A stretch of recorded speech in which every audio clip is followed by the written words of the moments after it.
திமுக ஆட்சிக்கு வந்த 4 ஆண்டுகள் நிறைவடைந்த நிலையில் முதலமைச்சர் மு.க.ஸ்டாலின் தொண்டர்களுக்கு கடிதம் எழுதியுள்ளார். அதில் கூறியிருப்பது, தமிழ்நாட்டு மக்கள் அனைவருக்குமான திட்டங்களை வழங்கிடும் நல்லாட்சியை வழங்கி வருகிறோம். திராவிட மாடல் அரசு எல்லோருக்கும் எல்லாம் என்ற லட்சியத்துடன் திகழ்கிறது. சந்தர்ப்பவாத கூட்டணி அமைத்து தமிழ்நாட்டுக்கு துரோகம் இழைப்பவர்களும் அவர்களின் மறைமுக கூட்டாளிகளும் திமுகவை வீழ்த்திவிட முடியாதா என தொடர் தோல்வியின் ஆற்றாமையில் தவிக்கிறார்கள். அவர்களின் மனக்கணக்கு தப்பு கணக்காகவே முடியும் என்பதை சட்டமன்ற தேர்தலில் தமிழ்நாட்டு மக்கள் கணக்கு தீர்மானிக்கும். நாம் மக்களிடம் செல்வோம். இந்த அரசு மக்களுக்காக செய்ததை சொல்வோம்.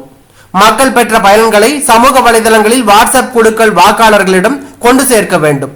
அடுத்த 5 ஆண்டுகளுக்கும் திமுகவின் நல்லாட்சி தொடரும் என்பதை மக்கள் மனநிலை காட்டுகிறது. ஆட்சி செய்ய கிடைத்த வாய்ப்புகளில் சமூக பொருளாதார முன்னேற்றத்தை திமுக அரசு உறுதி செய்துள்ளது. ஒவ்வொரு குடும்பமும் பயன்பெறும் வகையிலான திட்டங்களை திமுக அரசு நிறைவேற்றி உள்ளது என்று அவர் கூறியுள்ளது பரபரப்பை ஏற்படுத்தி உள்ளது.